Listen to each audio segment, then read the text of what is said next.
Take a look at an example of a hypothesis test involving averages. So, New York is known as the city that never sleeps. A random sample of 25 New Yorkers were asked how much they sleep per night, and the statistical summaries of the data are shown below.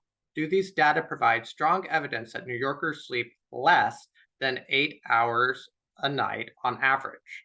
And we're going to go through that 4-step method of doing a hypothesis test. First step, hypotheses. I'm working with averages. The symbol for average is mu. And the claimed value is 8 hours a night. Alternative hypothesis is going to have the same value. And I'm wondering if they sleep less than 8 hours. So I'm going to have this thing shaded to the left. So shaded to the left, this means it's going to be a left-tailed test. Next step.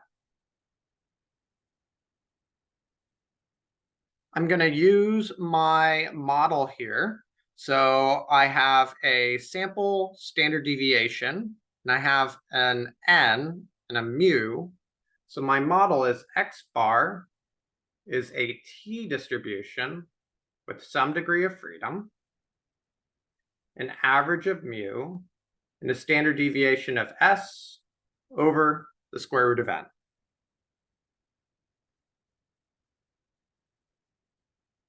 I have 25 samples.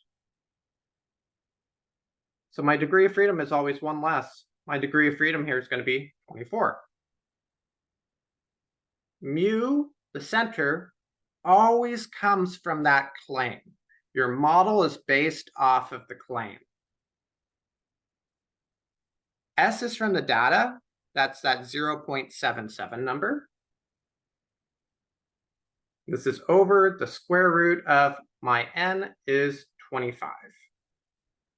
And an n of 25 is kind of nice because the square root of 25 is 5. So I'm really just dividing by 5 there.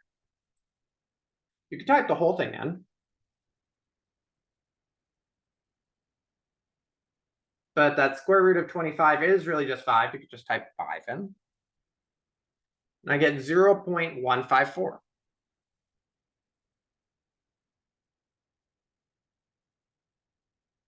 I'm going to draw my picture. And I'm going to find my p-value.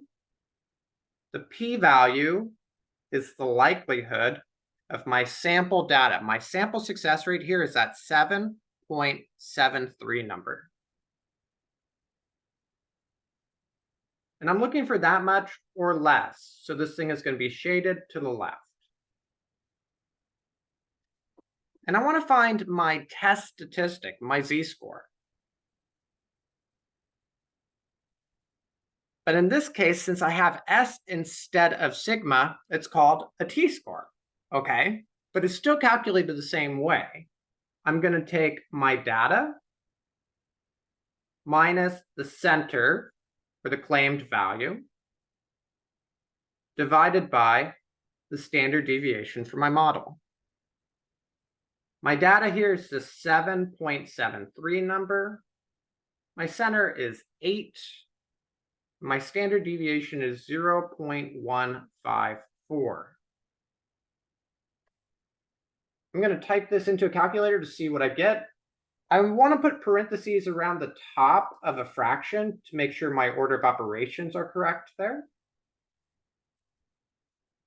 And when I do this, I got a t-score or a test statistic of negative 1.75. I can look this t-score up using something like GeoGebra or a graphing calculator, whatever you're comfortable with. I'm going to show GeoGebra here. And I'm going to choose the option for probability.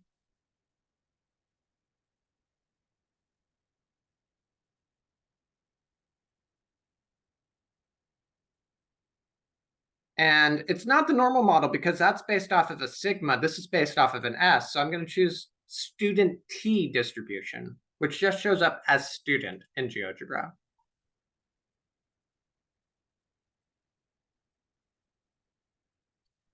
It's going to ask for the degree of freedom. My degree of freedom here was 24.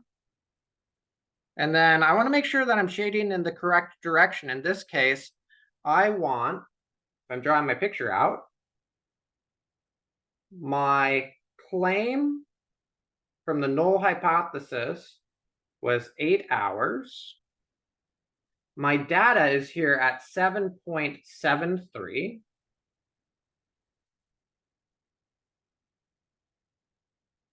And I'm shaded to the left, so the p-value is going to be the size of that tail.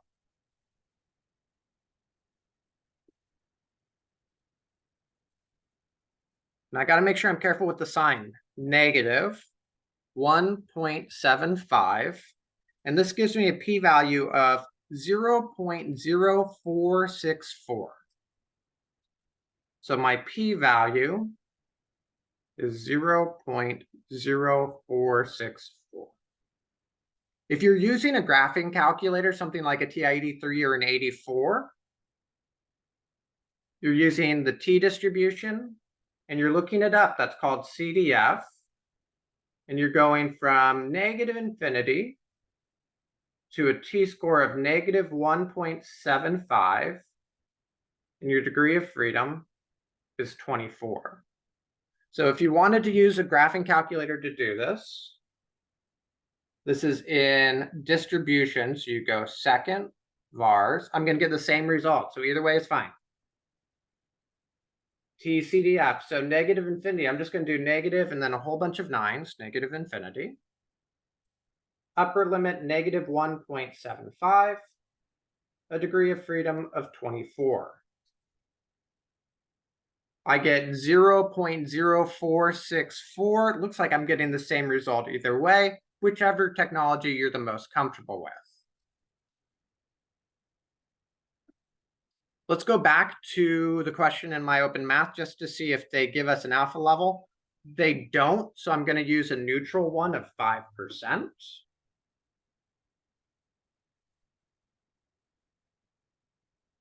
And compared to 5%, this is smaller. And if the p-value is low, the null must go. So I would reject the null hypothesis. If I'm rejecting the null hypothesis, I must have evidence of something better. So in this case, I have evidence, or we have evidence,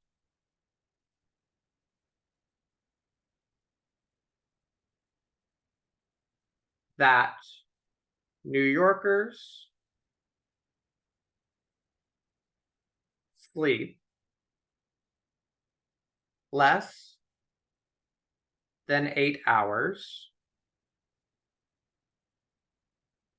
on average. Okay, let's take our results here and let's get them into MyOpenMath. I'm looking at less than 8 hours. So that was those were my hypotheses. Test statistic, and it tells me t, great, negative 1.75. As for the degree of freedom, I had a degree of freedom of 24. Asked for a p-value, and it said drawing a picture may be helpful. It was helpful. I got 0.0464. And this was pretty small. It was smaller than 5%, right on that limit, though. So we reject the null hypothesis and have evidence to support the alternative. In context, we should really be writing out that sentence. I have evidence that New Yorkers sleep less than 8 hours on average is way more descriptive than just saying evidence to support alternative. Since we are rejecting this claim, we will not see that 8 show up inside of our confidence interval. We are rejecting the number of 8 in favor of something smaller. So I do not expect it to fall inside of my interval. No. I've got green check marks the whole way through. That's looking pretty good.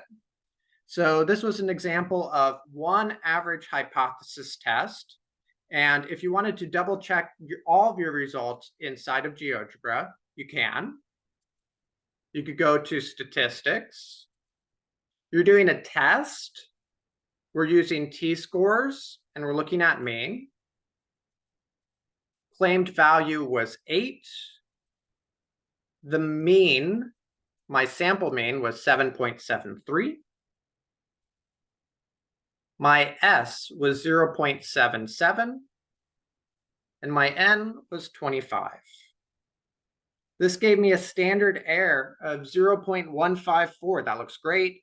A degree of freedom of 24, a t-score of negative 1.75, and a p-value of 0.462. So up to a little bit of round off error, we're getting the same thing. So this is a really nice way, after you've gone through the by hand method, of making sure that your numbers look good. Again, this was called a t-test for a mean. Hope you find that helpful.